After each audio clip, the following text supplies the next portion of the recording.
Infusion syndrome. तर maintenance dose आहे प्रोपोफॉलचा 50 ते 150 माइट्स पर kg पर मिनिट. तो आरमध्ये गेला तर तो 30 ± 15 म्हणजे 15 ते 45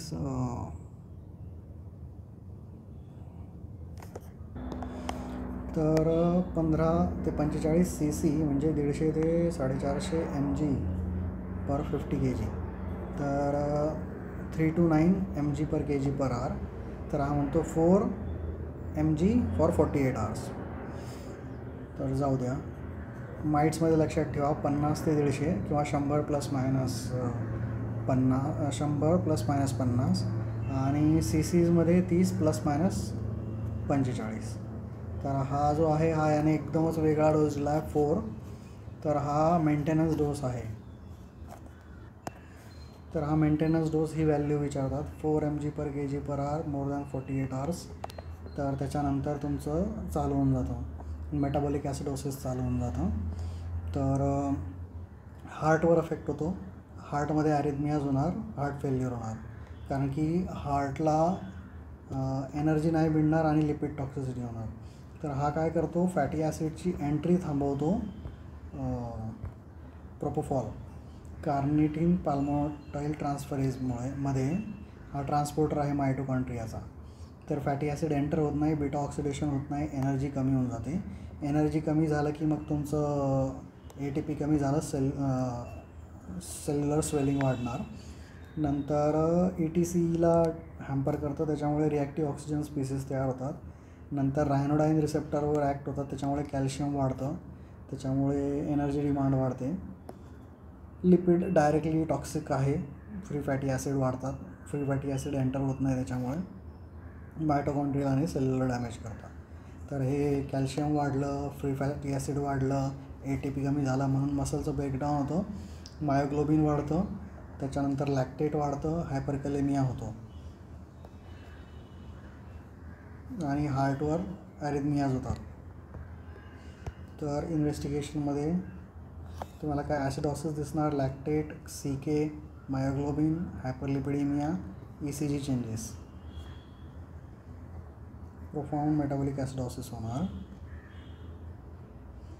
हार्टमध्ये brady, arrhythmias, whatever way, ARF. लिव्हरमध्ये पण लिव्हर इन्फिल्ट्रेशन होतं फॅटचं. तर सर्व गोष्टींना अफेक्ट होतो. इन्व्हेस्टिगेशन, प्रिव्हेन्शन, ट्रीटमेंट लॉजिकल आहे, ट्रीटमेंट सपोर्टिव्ह आहे, असं काही विशेष नाही. शेवटी तुम्ही हिमोडायलिसिस करू शकता आणि ECMO करू शकता. That is the last option. Treatment is supportive. याच्यात त्यांनी म्हटलं RBBB आणि कोड ST एलिव्हेशन दिसतो in right precordial lead. Coved ST elevation in right precordial lead आणि RBBB दिसतो. तर प्रोपोफॉलचं नाव आहे DIPP, डायआयसोप्रोपिल फेनॉल. फेनॉल आहे हा लिपिड सॉल्युबल आहे. ग्लुक्युरॉनिडेशन होतं त्याचं आणि खूप फास्ट क्लिअरन्स आहे त्याचं. तर त्यांना मग लक्षात आलं की फक्त हिपॅटिक नाही, एक्स्ट्रा रिनल पण जागा आहेत, त्याच्यामुळे त्याची टॉक्सिसिटी होत नाही. इवन प्लासेंटल ट्रान्सफर होतो, परंतु बच्चूचा पण लिव्हर त्याला मेटाबोलाइज करून घेतं, तर एवढा प्रॉब्लेम नाही होत. T½ 30 मिनिट्स आहे. Context sensitive time more than 8 hours 40 minutes आहे.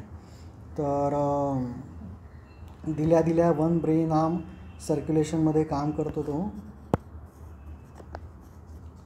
ब्रेन आर्म सर्क्युलेशनमध्ये काम करतो, जवळपास 20 मिनटं टिकतो यार तो. आणि काय असं नाही म्हटलं माहीत नाही. लेस दॅन 3 hours असेल तर 10 मिनिट्स आहे कंटेक्स्ट सेन्सिटिव्ह टाईम.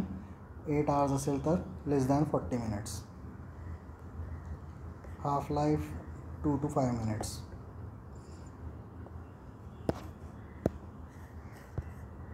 तर डेप्रिवान EDTA बॅक्टेरियोस्टॅटिक आहे, पण तरी ते म्हणतात 6 तासानंतर डिस्कार्ड करा. NaOH आहे pHसाठी, ग्लिसेरॉल आहे टोनिसिटीसाठी. नंतर एक फॉस्फोलिपिड्स इमल्सिफायर आहे आणि सोयाबीन मीडियम चेन हे काय म्हणतात लिपिड कॅरियर आहे. हा लिपिड कॅरियर आहे, हा इमल्सिफायर आहे. लिपिड आहे, लिपिडची युजली हे नाही होत, ॲलर्जी नाही होत. जर ॲनाफायलॅक्सिस झाला असेल एगसोबत तरच तुम्ही विचार करा की नाही वापरायचा, कारण की लिपिडची ॲलर्जी नाही होत आणि प्रोटीन फार कमी असतं. एक प्रोटीन याच्यामध्ये नसतंच म्हणजे. तर 1% propofol, 10% soybean, 1.2% phospholipid, 2.25% glycerol, NaOH आणि EDTA. नंतर एक फॉस्प्रोपोफॉल येतं प्रोड्रग, त्याला लिपिड कंटेंट नसतं त्याच्यामुळे ते पेनलेस आहे, परंतु प्रोड्रग असल्यामुळे स्लो ॲक्टिंग आहे. ॲक्वावान म्हटलं आहे त्याला, ॲक्वावान किंवा फॉर्मॅल्डिहाईड असतं त्याच्यामुळे फॉस्प्रोपोफॉल किंवा ॲक्वावान. ॲक्वा तर लिपिड नाही आहे, पेन नाही होत, पण प्रोड्रग आहे मग वेळ लागतो. जेनेरिकमध्ये सोडियम मेटा बायसल्फाईड प्रिझर्वेटिव्ह असतं आणि एक लिप्युरो म्हणून येतं, त्याच्यामध्ये मीडियम चेन आणि लॉंग चेन 1:1 असतात, त्याच्यामुळे पेन ऑन इंजेक्शन नाही होत. Pure lipid 1:1. मेकॅनिझम आहे गाबा फॅसिलिटेटरी, गाबा मॉड्युलेटर लिहिलेलं आहे. तर हायपरपोलराईज होतं क्लोराईड चॅनल ओपन झाल्यामुळे आणि मग इनिबिशन होतं, डिप्रेशन होतं. No direct section on spinal cord. Brain on सर्क्युलेशनमध्ये ॲक्ट करतो, रॅपिडली इंजेक्ट करायचं. पेन ऑन IV साठी तुमचे सोल्युशन्स आहेत.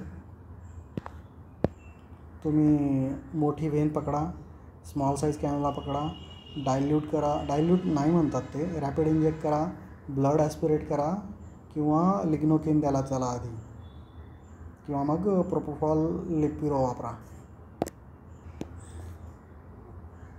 लिव्हर डिसीज, रिनल डिसीजमध्ये पण डोस चेंज करायची गरज नाही पडत. म्हाताऱ्यांमध्ये ते सेन्सिटिव्ह असतात. बच्चूंना ड्रग जास्त लागतं. आणि प्लॅसेंटा पण क्लिअर करते आणि निओनेट स्वतः पण क्लिअर करतो. CMRO कमी होतो, CBF कमी होतो, ICP कमी होतो, त्याच्यामुळे ट्रॉमॅटिक ब्रेन इंजुरीमध्ये खूप चांगला आहे. इवन कॉर्टिकल SSEP अफेक्ट होत नाहीत आणि ECOG पण अफेक्ट होत नाही, त्याच्यामुळे हा बेस्ट आहे प्रोपोफॉल. आणि डेक्समेडिसिन पण चांगला आहे, तुम्हाला जे कॅफोस्कोलिओसिसमध्ये टेस्ट करावी लागते. नंतर सिस्टमिक ब्लड प्रेशर कमी होतं, पण हार्ट रेट चेंज होत नाही, बॅरो रिसेप्टर मेकॅनिझम ब्लंट होऊन जातं म्हणून. Tidal volume, respiratory rate, dose dependent apnoea करतो तो. Dosage 2 mg/kg. इंडक्शनचं आहे, चिल्ड्रनला जास्त लागतं, एल्डरलीला कमी लागतं. सिडेशनसाठी 50 ते 150 माईट/kg/मिनिट आहे. ते तसं केलं तर 4 mg/kg/hour होतं, त्याच्यावर जातं ॲक्च्युली. तर प्रोपोफॉल इन्फ्युजन सेंट्रूममध्ये तो डोस लागतो. अच्छा, सिडेशन मेंटेनन्स वेगवेगळा दिला आहे. अँटीइमेटिक किंवा अँटीप्रोरायटिक आहे, 1 cc तुम्ही रिपीटेडली देऊन बघू शकता. युरिन कधी कधी ग्रीन होऊ शकतं फेनॉल्समुळे किंवा क्लाउडी होऊ शकतं क्रिस्टलायझेशन ऑफ युरिक ॲसिडमुळे, परंतु त्याच्यामुळे काही इश्यू नाही आहे. RFTs नॉर्मल असतात. IOP जास्त नाही वाढत, त्याच्यामुळे चांगला आहे हा. कॉशन फक्त प्रोपोफॉल इन्फ्युजन सिंड्रोमचंच आहे, बाकी नाही आहे. पेन होतं, बॅक्टेरियल ग्रोथ होऊ शकते 6 तासाच्या वर, बाकी allergies are not so common. टीवासाठी पण वापरू शकतो, ही त्याची व्हॅल्यू आहे 2.5 to 8 माईट/ml सिरमची व्हॅल्यू आहे. 10-8-6 इम्पेरिकल मॉडेल वापरतात ते. 10 mg/kg फॉर 10 मिनिट, नंतर 8 mg/kg/hour साठी 10 मिनिट, नंतर 6 mg/kg/hour देअर आफ्टर. सिडेशनसाठी वापरतात ICUमध्ये. Induction, maintenance, conscious sedation, awake craniotomy, नंतर TIVA as ICU sedation, anticonvulsant, antipruritic, antiemetic. Asthma, bronchospasm, लॅरिंगोस्पाझममध्ये हा ब्रॉन्कियल रिलॅक्संट आहे, डायलेटर नाही आहे, हॅलथ्रिन डायलेट करतो, त्याच्यामुळे ठीक आहे, पण बेटर आहे. वन ब्रेन आर्म सर्क्युलेशनमध्ये ॲक्ट होतो. कंटेक्ट सेन्सिटिव्ह आपण बघितलेलं लेस दॅन 40 मिनिट्स आहे, कॉन्ज्युगेशनने मेटाबोलाइज होतो. Loss of verbal rather than eyelash आहे त्याचा. बॅरो रिसेप्टर ऑप्टन करतो, हार्ट रेट वाढत नाही, आणि बाकी पण एअरवे रिफ्लेक्सेस ब्लंट करतो, सिक्रेशन्स नाही होत, ट्रान्झिएंट ॲपनिया करतो, गुड इंट्युबेटिंग कंडिशन्स भेटतात. बाकी ठीक आहे. मेंटेनन्स डोस आपण बघितला 50 to 150 आहे. सिडेशन डोस त्याचा हाफ आहे.